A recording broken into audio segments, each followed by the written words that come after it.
ऐसी होती है माँ की ममता, एक दिल छू लेने वाली कहानी। दापुर नाम का एक छोटा सा विकसित गांव था। गांव का विकास नहीं मतलब गांव में रहने वाले लोगों का विकास नहीं।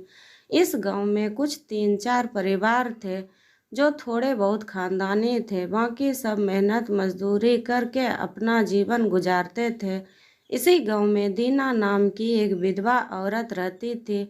रहने के लिए छोटा सा घर था। 2 बच्चे थे, शायद एक 5 साल का और दूसरा 3 साल का होगा। दीना का पति बहुत मेहनती था। वो दीना को किसी चीज़ की कमी महसूस नहीं होने देता था या कैसी भी हालतों में साथ नहीं छोड़ता था। किसी भी परिस्थिति हो दोनों साथ मिलकर सामना करते थे, पर कौन जाने किस पर कौन सा अनर्थ कब आ जाए। दीना के जीवन में ऐसी घटना घटी कि उसी घटना के दीना के पति को छीन लिया। दीना को पति से के गुजरने के बाद ऐसा लगने लगा कि मैं जिंदा तो हूँ पर मुझ में जान नहीं है। परिवार चलाने के लिए अब कोई नहीं था सिवाय दीना के। इसलिए कैसे भी करके दीना ने अपने बच्चों के खातिर खुद को उस दुख से अलग किया। कुछ दिन बाद घर में जो था वो समाप्त हो गया। अब खुद क्या खाए और अपने छोटे बच्चों को क्या खिलाए, यह समस्या उसके सामने खड़ी हो गई। बच्चों के लिए दीना को अभी कुछ काम करना ही था। इसलिए दीना अपने दोनों बच्चों को साथ में लेकर जहाँ काम मिलता वहीं जाया करती थी और दिन भर मेहनत करके जो भी मजदूरी मिलती उससे अपना और अपने बच्चों को पेट भरती थी। ऐसा ही समय बीतता गया और चलता रहा। लेकिन एक दिन दीना को शरीर में थोड़ी कमजोरी महसूस होने लगी। फिर भी वह काम पर गई। ऐसे ही 2-3 दिन दीना काम पर जाती रही, लेकिन उसके शरीर की कमजोरी ठीक नहीं हो रही थी बल्कि और बढ़ती जा रही थी। ऐसे में काम पर जाना दीना के लिए कठिन हो गया। दीना बहुत चिंतित रहने लगी। अगर काम पर नहीं गई तो मेरे बच्चे भूखे मर जाएंगे। उसी चिंता ने दीना को और कमज़ोर कर दिया, इतनी कमज़ोर कि उठने बैठने के लिए लकड़ी का सहारा लेना पड़ता था। इस कारण उसके बच्चे भूखे मर रहे थे।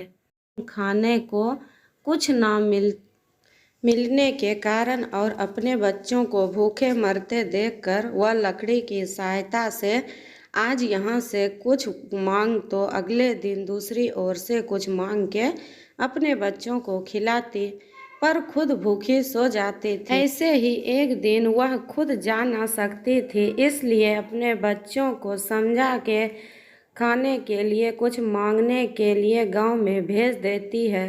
कुछ समय बाद बच्चे 2 चपाती और थोड़ी सी सब्जी लेकर लौटते हैं।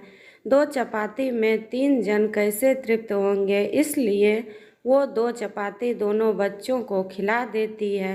वह बरसात का समय था। बिजली न होने के कारण घर में अंधेरा छाया हुआ था। अंधेरे में ही वह अपने बच्चों को एक कमरे में सुला देती है और वह दूसरे कमरे में जाकर सो जाती है। रात को तेज बारिश होती है और बिजलियां जोर से कड़कती है। दीना को थोड़ी आराम मिलती है, इसलिए वह गहरी नींद में पड़ जाती है। ऐसे में दीना को एक सपना दिखाई देता है।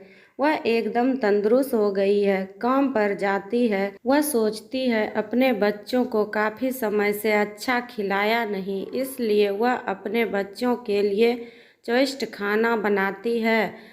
बाद में अपने बच्चे और वह साथ में बैठकर खाना खाकर सो जाते हैं। आगे सपने में दीना ने देखा उसके बच्चे जिस कमरे में सो रहे हैं उस कमरे का छत गिरकर उनके दोनों बच्चे मर जाते हैं। सपने में से दीना एकदम उठकर खड़ी हो जाती है, जान में जान आ जाती है और अंधेरे में ही अपने बच्चों के कमरे की ओर चल पड़ती है। कमरे में जाकर अपने बच्चों को देखकर दीना चैन की सांस लेती है। उसी समय दीना को शरीर में ज़्यादा कमजोरी महसूस होती है, जिससे वह नीचे गिर जाती है और फिर वहाँ से उठ ही नहीं पाती है। चैन की सांस दीना की सांस ले लेती है। दोस्तों, यही होती है माँ की ममता, जो मरते दम तक अपने बच्चों के खातिर जीने का जुनून रखती है।